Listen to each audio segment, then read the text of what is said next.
पीले दांत वाली बहू। रंजना कभी ब्रश नहीं करती थी। उसे कितनी बार उसके माँ बाप ने डांटा, लेकिन उसका कोई असर उस पर होता ही नहीं था, जिस कारण से उसके दांत पीले पीले हो जाते हैं। शादी के बाद। अरे बहू, वैसे तो तुझ में कोई कमी नहीं है, पर तेरे दांत इतने पीले कैसे हैं बेटा? कैसे मतलब?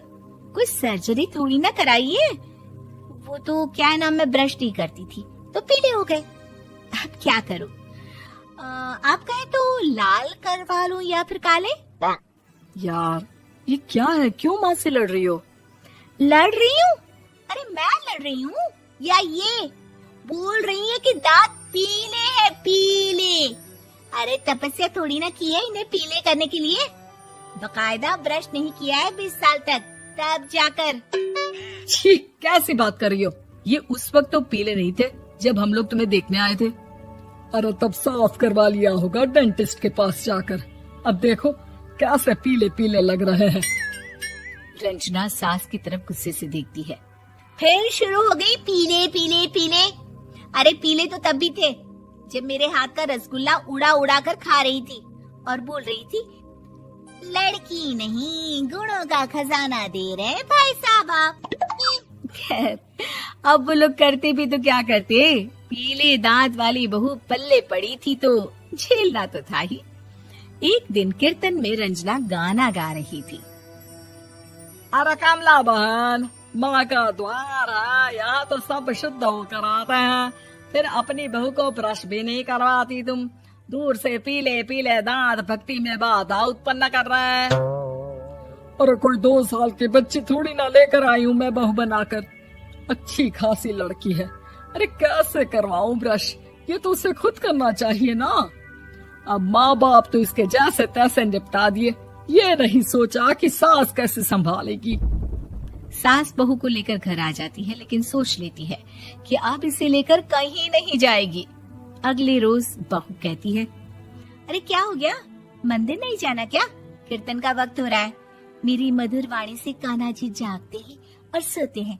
आप तो जानती है ना उनकी भक्ति में कितना मन लगता है मेरा। वो क्या है ना, तबीयत ठीक नहीं लग रही है मेरी, आराम करूंगी मैं। तबीयत ठीक नहीं लग रही? अभी तो मिथुन के गाने पर नाच रही थी आप, और अब बोल रही है कि तबीयत ठीक नहीं लग रही। अरे भक्ति में मन लगा लो सासू माँ, ऊपर जाना है, क्या मुंह दिखाओगी आप? हाँ?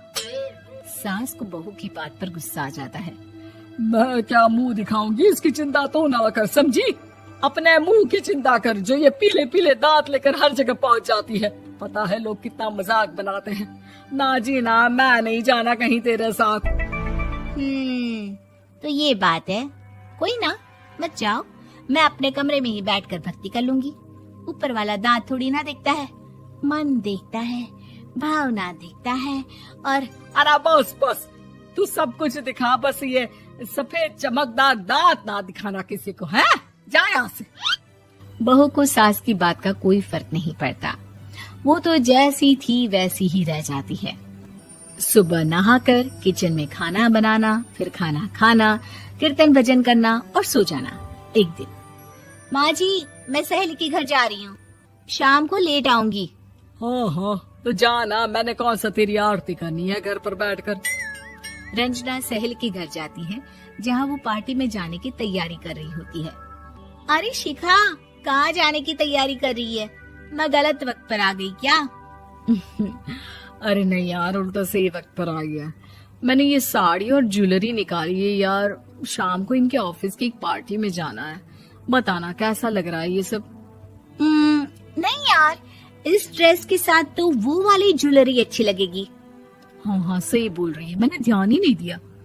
वैसे तो हमेशा से मस्त फैशन सेंस रखती है। तो बड़ा जाती होगी ना पति के साथ पार्टी में। रंजना कुछ नहीं बोलती, बस सोचती है कि यार काश ये बात सही हो जाती, पर मैं क्यों नहीं जाती पार्टी में? क्या इन लोगों की कोई पार्टी होती नहीं होगी? रंजना घर आती है और रात में पति से सवाल करती है, एक बात बताइए, आप मुझे किसी पार्टी में क्यों नहीं ले जाते? क्या आपके यहाँ ऑफिस में पार्टी नहीं होती? पति बेचारा क्या कहता कि दांत पीले हैं तुम्हारे इसलिए। अरे कोई पार्टी होती नहीं हम लोगों के ऑफिस में, तो कहाँ से लेकर जाऊं? और मार्केट, मॉल, कहीं वीकेंड घूमना, कहीं तो। अरे यार सारे हफ्ते में एक छुट्टी मिलती है, तो सोचता हूँ कि आराम ही कर लूं। क्यों? रंजना मन मार के रह जाती है। पहले कभी सास के साथ मंदिर जाया करती थी, लेकिन वो भी सास ने ले जाना बंद कर दिया। घर बैठी बैठी रंजना बोर हो जाती है। तभी उसे आइडिया आता है और वो मायके जाने का सोचती है। सासू माँ, 2 दिनों के लिए मम्मी के घर जा रही हूँ। अच्छा ठीक है, आराम से जा। और हाँ, माँ से कुछ अच्छी आदत सीख कर आना कि कैसे शरीर के हर भाग की तरह दांतों की सफाई भी जरूरी होती है, समझी? शुरू हो गई ना आप। वो लोग आपकी तरह नहीं है कि छोटी छोटी बात का बतंगड़ बना दे। उन लोगों के लिए मैं मायने रखती हूँ, ना कि मेरे पीले पीले दांत। रंजना माँ को बिना बताए उन लोगों को सरप्राइज देती है, लेकिन जैसे ही वो दरवाजे पर पहुंचती है, अंदर देखती है कि घर वाले कहीं जा रहे होते हैं। अब माँ, काश रंजना दीदी के दांतों वाली प्रॉब्लम नहीं होती, तो वो भी हम लोगों के साथ चलती ना बुआ जी की बेटी की शादी में। हाँ बेटा, लेकिन अब उसे कौन समझाए कि उसको उसके पीले दांत नहीं दिखते, लेकिन उसके आसपास के लोगों को कितना एम्बैरेसिंग फील कराते हैं। मुझे तो कितनी बार उसके स्कूल की टीचर ने शिकायत की कि उसके साथ कोई लड़की बैठना भी नहीं चाहती, और ना ही कॉलेज में कोई उससे बात करना चाहता था। लेकिन पता नहीं क्यों उसे ये बात समझ में ही नहीं आती। कोई कमी नहीं है उस लड़की में, बस यही कि दांत पीले हैं।